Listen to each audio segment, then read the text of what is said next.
Hello.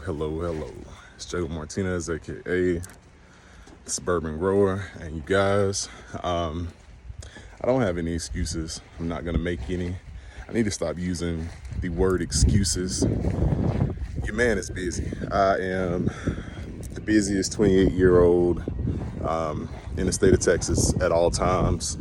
That has been the reason why I have not been able to make videos. So y'all bear with me. I'm back and in full attack.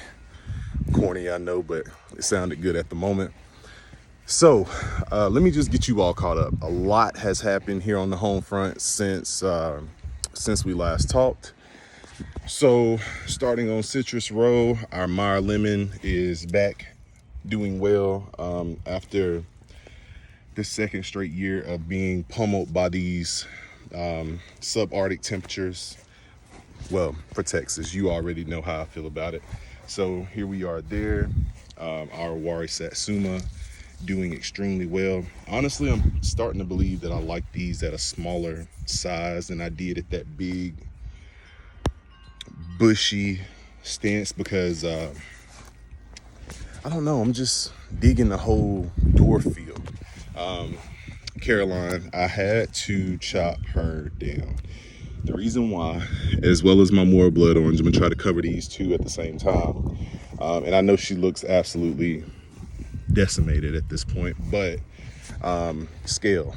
I tried peroxide, I tried vinegar, I tried alcohol diluted. It did not work. I wasn't gonna spray any Raid or anything in my pots because obviously at some point we have to eat these fruit. But yeah, so it got really bad, but she's back, she's doing well. She's over here on the south side of the house, so she's getting full sun, which is why these little limbs look like this. But eventually I'm going to move her over to the other side of the house so she can get out of direct sun. More blood orange, had to go ahead and chop it back. It did come back above the graph line, which is great, or right at the graph line actually. So it's doing well. It'll be easy to protect this winter because they're so small, and they will be protected this year. So here is our Washington Navel. Like I said, I like these dwarfed. I am watering almost really every other day. It is hot. It is hot. It has been over 100 since what feels like June 1st out here in Central Texas. Here is our peach tree that I have right here on the side of the yard. The task for me, I had to dig some of this stuff up. The task for me has been trying to keep this tree watered while digging up the roots that are running. And for those of you who don't know, peach tree roots like to stay right near the surface so they can get water. So I was watering, and I started noticing that this little tree was having some issues. So I pretty much had to dig this whole little area out and chase the roots because our dirt, our soil is limestone.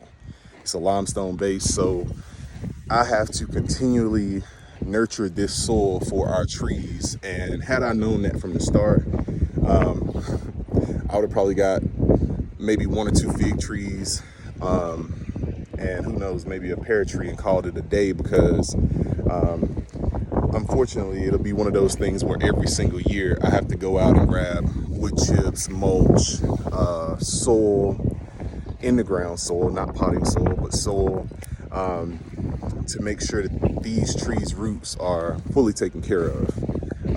Here is our Anna apple. She's starting to be dramatic. Every time around this year, she starts getting these yellow leaves.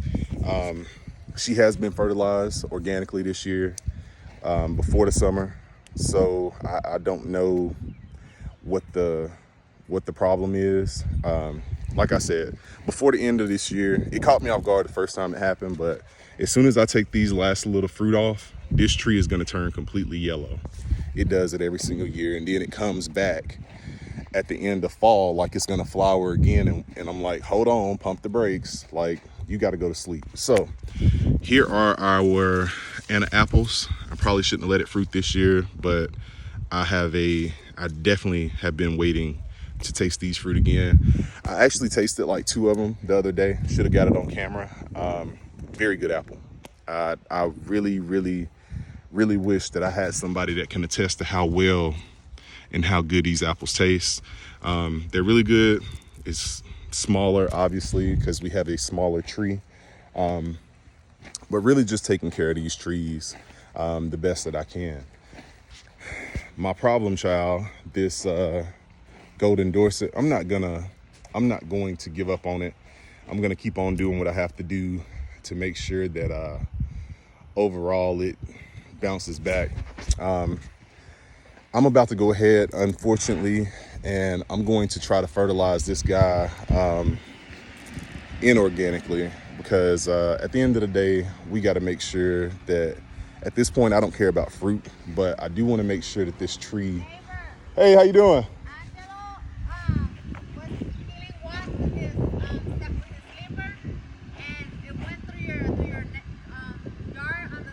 So if you see it, just throw it to my yard.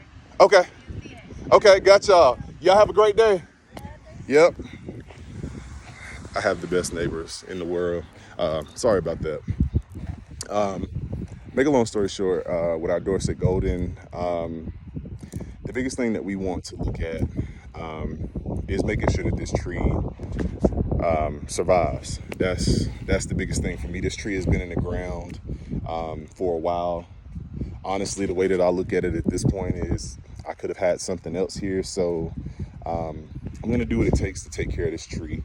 It has been sickly pretty much most of its life. I don't want to do a big chop on it, but if it doesn't take after we get these fertilizers going on it, that's what it's gonna have to be at this point. I can't keep babying trees. Our trees, to this point, most of them are able to fend for themselves outside of water. That's the big thing right now. These summers are getting worse and worse. I mean, I know I'm in Texas, and people in Arizona probably laugh at me all the time. However, just doing what we got to do, and that's all we can do. So here's our Bartlett pear tree. Just to let you all know, I did go ahead and take the fruit off as promised, because this bad girl put on so many fruit last year, it just really didn't make any sense.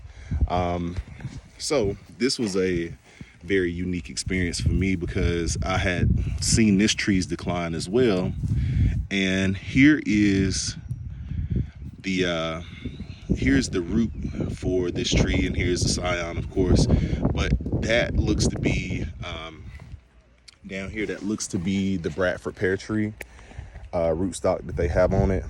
The way that I know I'm not just talking out my butt is that that kind of grainy bark. So it's doing really well.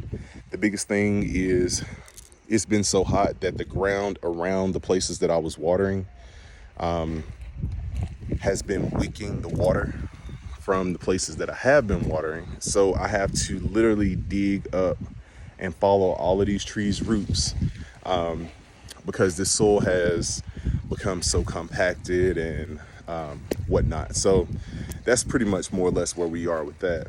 Last but not least, it's Miss Figgy. She is doing her thing as per usual. Just to really show you, this is the highlight of the video. If you don't want to see figs, help yourself. But here we are. Our fig is doing extremely well.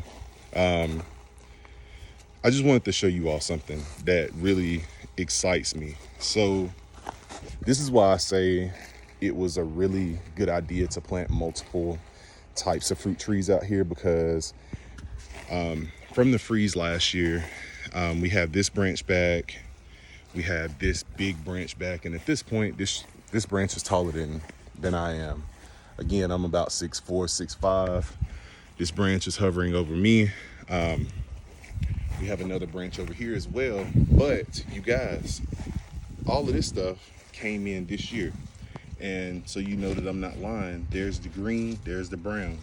And what they do is they start to ripen from, or they start to harden up from the bottom, but the fruit starts getting ripe. The fruit follow the same method. So the fruit will start ripening in succession from bottom to top, and the branches will